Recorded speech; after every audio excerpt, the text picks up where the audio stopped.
It would be far better to rush upon this blade and to perish than to watch this video with fear in your heart. Greetings once again, Tubies.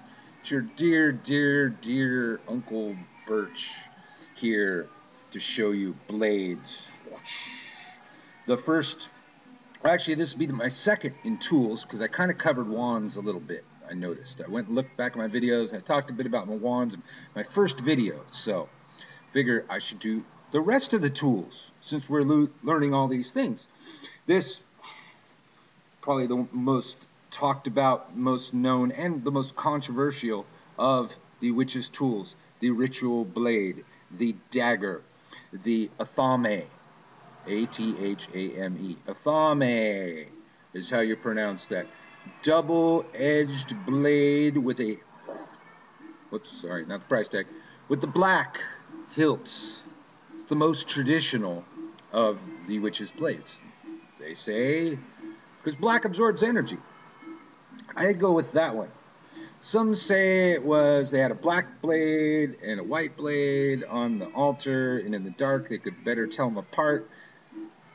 I think that one's silly because you wouldn't see the black one at all in the dark.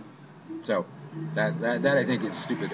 Of the explanations I've heard for it, black, as we learned in kindergarten, absorbs heat, therefore absorbs energy, telling us something already about this tool. This is a tool of projection. This is a tool for thrusting things away from you. The wand is for bringing things to you. So you may notice that habitually I keep putting this in my right hand. Well, that's because I am right-handed. And traditionally, this is the hand that this tool should go in. This is my active hand. This is my receptive hand. I would hold the wand in this hand. But since I'm not doing wands right now, I'm not going to grab a wand. It's all about the blades. Double-edged blade. Some people get kind of wigged out about it. Let's see. So, the athame, the ritual blade, is a tool for projection. It is typically seen most often for casting the ritual circle, for putting the elements in their proper place. Now, although I have seen a great deal of confusion in some of the crafts in the world today, I am of an older school, and the older schools seem to have reasons for everything that it did. And some of the modern Wicca in this day and age doesn't seem to have reasons, they just do stuff. Now, since this was a tool of projection and a magical weapon, it was not seen proper to call the god and goddess to your ritual circle with a blade to their throat. Did I actually have to just explain that one? Yes, I did, because so many people do it. Think what you're doing. Don't call the gods with a blade to their throat. They don't like that. I wouldn't like that. If I was them, I'd kick your ass for doing that just to teach you perspective. And they can think of much more devious things to do to you than I ever could. So keep that in mind, kids. So the ritual blade, the athame, black-handled knife, double-edged blade, should be sharp. I say it should be devastatingly sharp to teach you respect for the blade, to teach you to watch out when you're swinging it around and not poke people with it. Because this blade, once it becomes a ritual tool, can never be used for cutting physical objects again. There are different schools of thought, but I am speaking of the most prominent school. This becomes a magical cutting tool that cuts things in the other world, in the other space.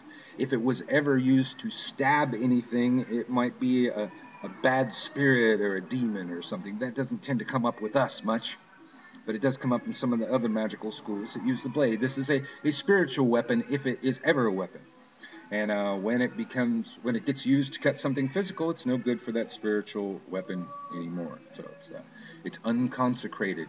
You have to reconsecrate it. Usually, you just have to get a new blade. I don't know of any good enough cleansing mechanisms that can work on a blade that has been used to cut. So you need to get a new blade, black handle, And traditionally, most commonly, you carve your witch name in some magical language right on here. You know, runes is the most common, but there's a lot of magical languages out there. Your witch name on here, and then other traditions have specific symbols to be carved upon here, or painted upon here. Hey, a lady just came into the store while I was waving this dagger around. And, goddess bless her, she was fine with that. And, no, she's gone, and I'm back to talking about the ritual tools. So this blade can never be used to cut physical objects. It's to cut holes in the astral realm, if it's ever cutting. Cut doorways in the circle to let people in that are late. This tool is a replacement for this tool, the ritual sword. Ritual sword is pretty much the same tool as the thame. This one doesn't have a black handle because I liked that sword and I didn't have a black handle. It was a good sword for my purposes. They are all used for the same thing. It is said that during the burning times, our people switched from the ritual sword to the blade because it became suspicious for you to have a sword if you were not a soldier or a military person. The right to bear arms is an American idea. It did not exist all the way back. So if you did not have a reason to have a sword, wrong hand. If you did not have a reason to have a sword, it was suspicious for you to have a sword. And eventually, only magicians and witches would have swords, except for soldiers and that kind of stuff, and it became a problem. Likewise, the carving on the blade of your witch name, well, that was seemed to become suspicious too. So people came up with ways over the years of still facilitating that process without actual markings on the blade. And when I heard it, it was called the Infestian transfer. Basically, writing your witch name in dragon's blood ink with 3 drops of your blood in the ink, and then you burn the paper in the middle of a consecration ritual. And you take the ashes, rub it into the blade. Now that same thing can be used. That's multi-purpose. If you think of all the ways you can use the ash thing to apply it to other spaces, wipe on doorways, windows, people you like or don't like. That one right there is a spell worth 1,000,000 spells right there. But this is what I'm talking about it for there. So the ritual blade used to cast the circle in space, not commonly to call the deities. I want to make sure I don't go over my video, and I want to make sure I say enough. You should have a blade that makes you feel strong and powerful in your hand. So you want to hold it up to the sky and say, "By the power of Grayskull," or something to that effect. Just make you feel witchy in your hand. It should be large, ominous. Don't quibble on the price. When you find the blade that calls for you, very bad idea to try and cheapen it. You don't cheapen your magical tools. Pay what they're worth. Pay the equal exchange for what they're worth. Or, if you're one of those really odd people, you make your own, forge your own blade.